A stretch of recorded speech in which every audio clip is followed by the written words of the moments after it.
uzi ko sike usuzugura nawe hore ubu rero ubona ko ndi umwana ukwiye kubwira icyo akora n'umwanya wo kugikorerako rega urinde yakubwiye ko ndosha cyangwa ushaka ko nagerageje inshuro nyinshi cyane kugira ngo bakore uruguru wawe ncamazi cyakwihweza tangura kunsigurira ngo mama ngo sinzi ngo shishobora kubana n'umugore mwasanze barakuye ubusugi ngo jewe ngo ntigeze njyamana n'umuntu utekereza ndavuga nti wewe bibaza ko atana kimwe nzi ndiho siko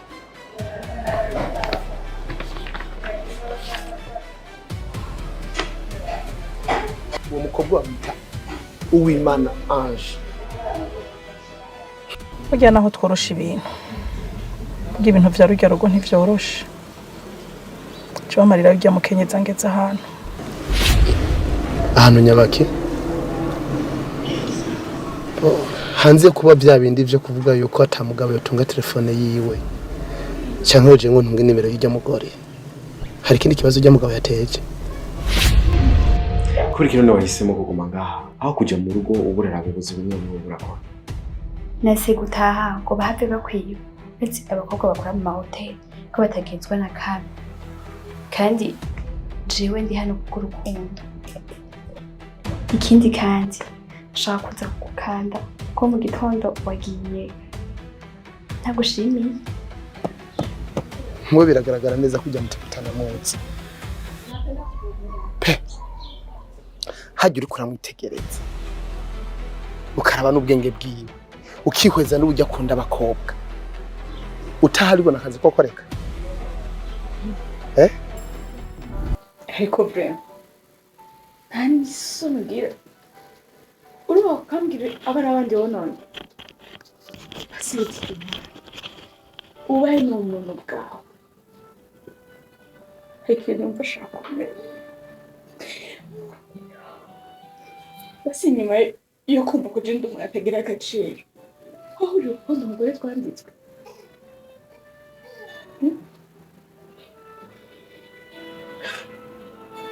kubura umugore wanjye n'ingiki sa ngwaho intare mu ishamba ryayo irahashitse.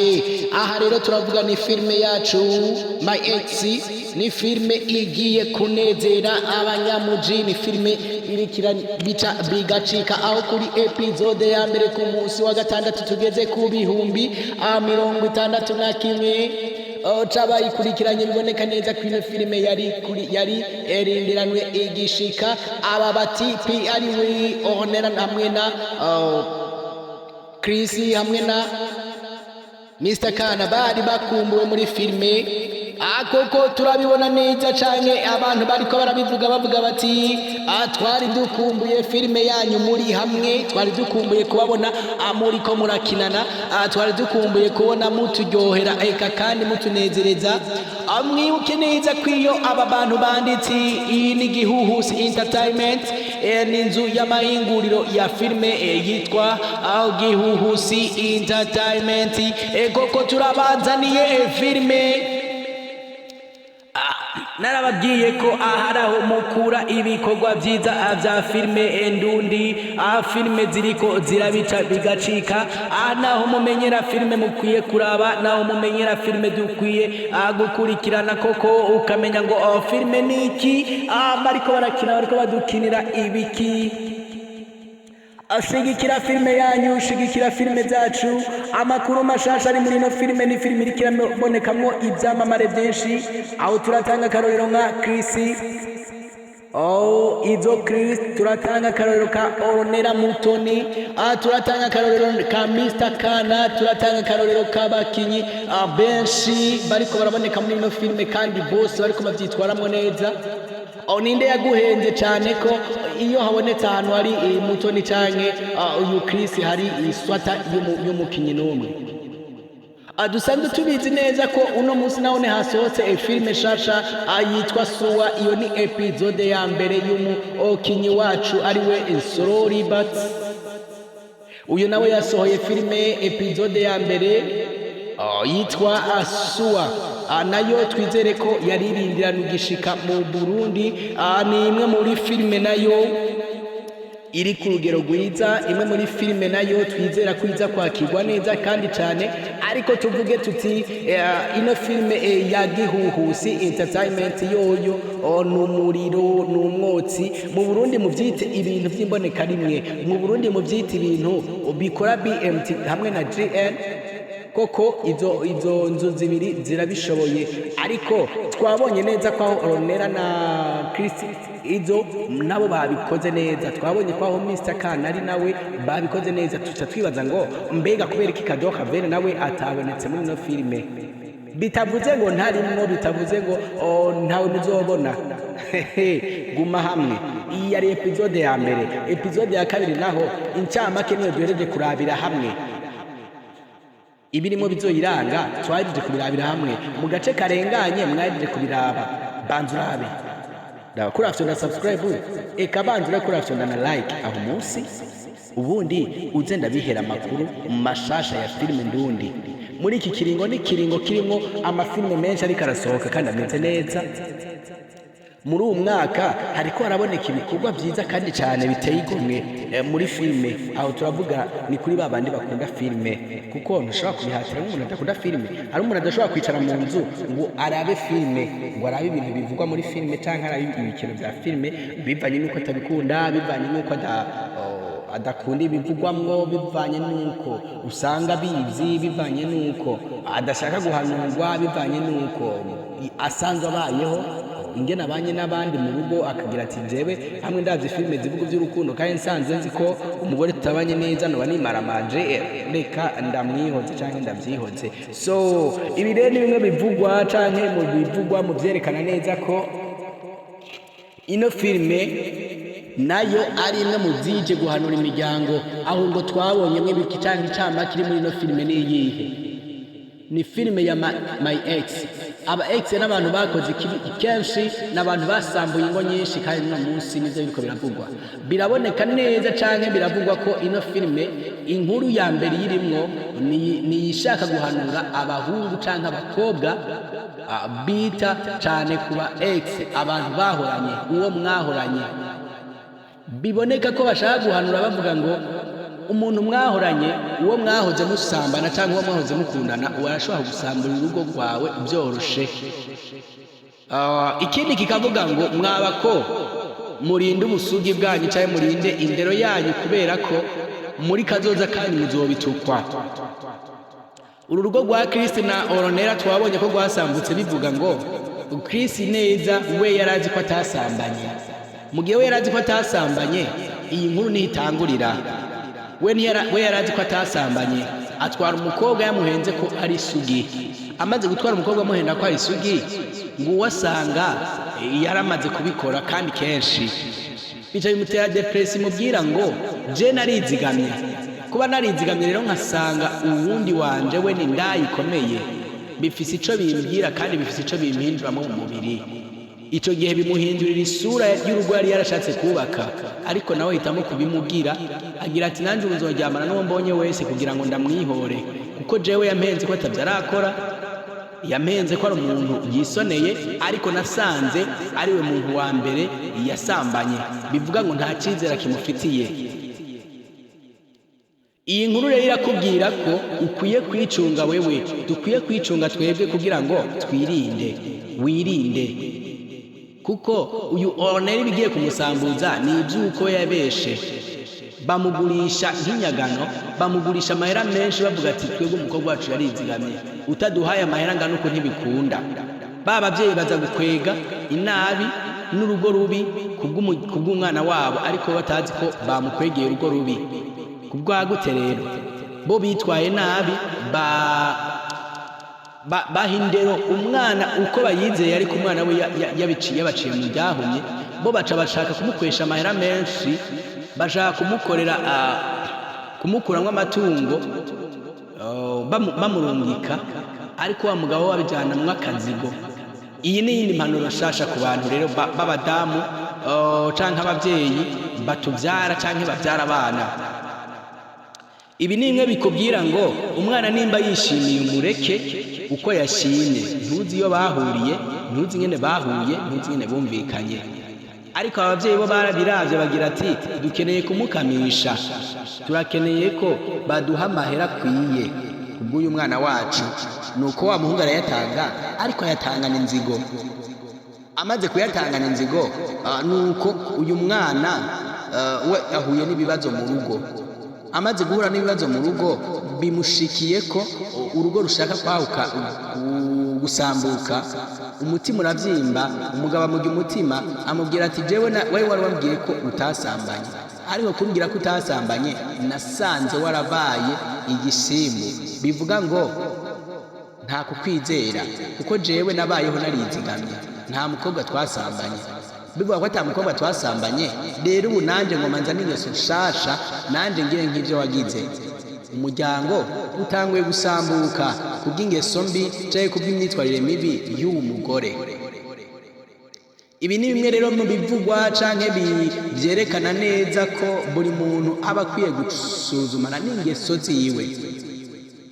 Aho ndanabivuga mu isi, ariko dushake tubishire mu Mana naho biraje neza ko gusambana ari icaha, kandi biraje neza ko ushobora gusambana ukabipfiramo. Koko nimba tutagitinya Imana nitwisambanire, ariko nimba hari Imana kivuze ku buzima bwacu, tinya gusambana, tinya gukora icaha kizana inabi. Nta na rimwe icaha cigeze kivyara neza. Muravyumva neza ko ahonera gusambura kwiyo kuvuye mu caha yakoze ico gusambana. Nuko uyu Kristo nawe kashaka kumwihora yivanga mu byaha, ariko nawe bizomugira nabi, bizotuma uyu mugore ashaka kumwica, bizotuma umuryango we ugomba kubaho nabi, bizotuma bose babana nk'abatabanye, kandi aho nta mahoro arimwo. Bivuga ngo umwe muri aba azorinda kota ingaruka y'iki caha. Wewe ushobora kuvyumva nk'ibisanzwe, gusambana n'ibintu biryoshe, gusambana n'ibintu byo kwiryohera, ariko ukazovyicuza umunsi umwe. Hari umunsi wewe utazi ko we nturi Imana. Irya Mana washavuje igihe ubikora, ntiyakubwiye ko yabihevye, kandi ntiyakubwiye ko itashavuye. Kandi ko yavuze ko ari inyembabazi idashavuze ibyo ari byo byose, ntibivuze ko uca wamuyivyonga ngo iyo yabihevye. Hazogera igihe bikwereke ko yabibonye, irihorera. Kuko yo ntigihoreraho kume twari tubizi kera. Uno munsi ikora ibintu kubera hageze ko ibikora, ntikora ibintu kubera ko itegetswe n'ishavu wayiteye, ariko yari afise umunsi uzokwereka ko wakoze ikosa. Ishobora kuri kwereka mu kibano, igishobora kuri kwereka mu butunzi bwawe, igishobora kuri kwereka mu ko abantu bagufata, igishobora kuri kwereka mu kukuzibirira umugisha, mu kugukura k'umugisha muke mu wo wari witeze cyangwa wizeye ko ufise. Igishobora kuri kwereka ko ishavuye mu kugukura ko ibi na biriya wari witeze kandi wizeye neza ko ufise. Imana rero si umuntu, Imana ntitegekwa, Imana ntikoregwa, Imana irakoregwa, urayikorera mu kuyikorera mu byiza, ariko Imana ntibahiga igiturire ngo ibi n'ibi Mana ndeka. Imana igiturire cyayihabwa ni ukureka icaha. Imana igiturire cyayihabwa ni ukureka kwivanga n'ibiyibabaza. Imana igiturire cyayihabwa ni ukwihanira kureka, ariko igiturire cyo kwihana ari ugukoza icyaha ukavuga ngo ndagikoze kandi ndaza kwihana, canke nzobikora nzokwihana. Ivyo bintu ingaruka zabyo zokwa mubibona. Imana icyo twifuza ko cyangwa icyo dushaka ko ni ukwihanira kureka, ariko ntidushaka ko kwihanira kubandanya. Ishaka ikubwire ngo ihanire kureka, mwana wanje ndakubabariye, kandi icyo gihe irakubabarira n'umutima mwiza, nta nzigo, nta kibazo na kimwe, nta mubabaro, eka nta caha, nta kintu na kimwe kibabaza. Mu gihe wihaniye kureka, n'ibya mbere yabyibagira.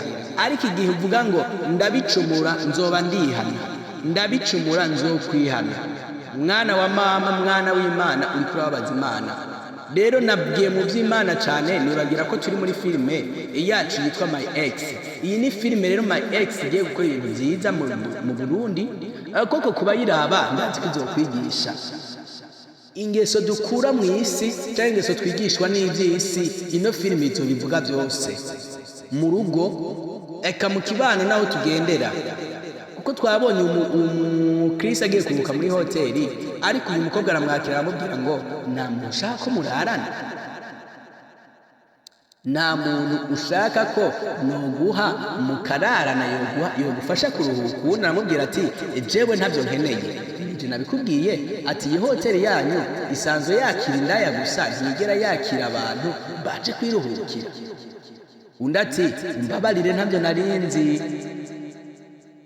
ariko ico twabonye coco cari co tuzobona uyu muhungu azosubira yagiye kumurondera, kuko turazi ko yikundira inkumi mu kazi kiwe abantu akoresha. twarabonye neza ko bose abasambanya. ibi rero wewe ubibona nk'aho umenga bimeze gutyo, umenga ni inkuru, ariko ino nkuru y'ibi bintu mu buzima busanzwe zamaho kandi ziriho. bivuga ngo Chris ntakubita swata nta na rimwe. bivuga ngo Chris iyo yanditse canke yagiye mu bategura filime ntiyigera kubita swata. cyane cyane Mutinyi ari kumwe na Ornella, akaba kumwe n'uwitwa Mr. Khan. iyo bari kumwe na Kadoka Vere canke naho na Amede ho biba bibindi. ariko mwibuke ko abantu iyo bahuriye hamwe igikorwa bakora ntigihobahoba. abenshi barakunda kumugereranya n'aba bantu n'umuntu akunda kuvuga ko ari we yabatangiye, ari we Abel Nduwayo. ariko Abel Nduwayo ico yaruciwe gitore, ariko mumenye ko barakunda kuvuga ngo wishaje nibagwe ariko ntikabagwe. ariko mumenye ko umwana ashobora gukura agakorana ingabire isumbiye se. koko ni se yamuzanye, ariko hari ingabire Imana itanga, hari n'inyenyeri Imana itanga iza isharaguka imwe ya se, kandi se ntaca bimukengerera ahubwo arabishigikira. si ukuvuga ngo abonye ko abantu bamurutishije we ngo aca ashaka kumuvuga, acaye kumutuka, acaye kumugira gute ngo bivemo kubera je nije nagutangiriye wowe uri kurana gutoya. Imana niyitegura imbaraga iha ikintu mu muntu. Imana niyitegura buri kimwe. uca ushaka ukambaza ngo none ibi hari n'ivy'Imana ku buryo wobishiramwo Imana. Imana yo nta nzigo. Imana uko ikora nta nzigo yigirira. Imana uko ikora ibikora uko igombye. buri muntu wese iramuha, kuko yavuze ngo kura amaboko mu muzi ugende ukore urabe ko ntaguha umugisha. Imana yo ntiyavuze ngo okora ibi, yavuze ngo kora gusa. igihe cyose ushize imbere umugambi wo gukora, igihe cyose ushize imbere Imana ukavuga ati Imana ndagiye gukora, ibyo wakora byose irabihezagira. itaravye ngo uri kuvuga ubutumwa, itaravye ngo uri gukora ibi na biriya, byose byabindira bishigikiye uko bitegerezwa. bivuga ngo Imana nta nzigo, bivuga ngo Imana ikora uko igombye kandi ayo ntiyicuza. bitavuze ko rero ibi bariko barakina ntaho basomye Bibiliya, mugabo Bibiliya siyo yonyine ihanura. amajambo mvuga canke we uvuga canke undi avuga arashobora kuba ari mu ijambo ry'Imana bivanye n'uko ariko agukiburira amaneza. ndabiburaba nk'inabi, ariko ubiha agaciro ubishize mu neza y'Imana. nubishira mu neza y'Imana nta kabuza Imana itakugira neza. nubishira mu neza nta kabuza Imana itaguha umugisha.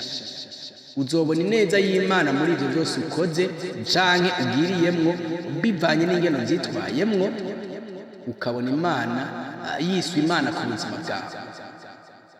hari Imana igira neza rero ku buzima bw'abana bayo. hari Imana igira neza, bivuze ngo ino filime ya Gihuhusi ishobora kuguhindurira ubuzima buke buke bivanye n'ingeno zitwayeho mu kwiraba. ishobora kuguhindurira ubuzima neza neza wewe uri kuraraba ino filime, mu gihe uyiraba umutima wo kuraba filime. kuko sinoca ndagutegeka ngo uraba filime ngo uyikuremo iciza mu gihe ushaka kwikuramo inabi. mu gihe uzora ubusambanyi uyu mukristo ariko aragira nawe ugaca ubikora nkawe, ni wewe nawe, ariko we sico yayandikiye. bayanditse ngo bababwire ko izi ngeso atari nziza, zishobora gusambura urugo, zishobora no kuguzanira akazoza kabi mu gihe bitari bikwiye. rero umenye neza ko Imana yitwa Imana, umenye ko Imana ibyo ikora ibikora nk'Imana kandi itihenda. tumenye ko Imana yitwa Imana, ndiho abaha umugisha. reka nabasigiremo agace gatoya akino filime muri muraraba amarira ateye umugore n'ingene ateye kwicuza umudamu ari we Ornella. ino filime tuyizere neza cyane, tuyizere neza ko izoryoshe. nkorera subscribe, reka nkorera like, nkorera na comment, tubwire ino filime uri kuyibona gute, hama dukomeze.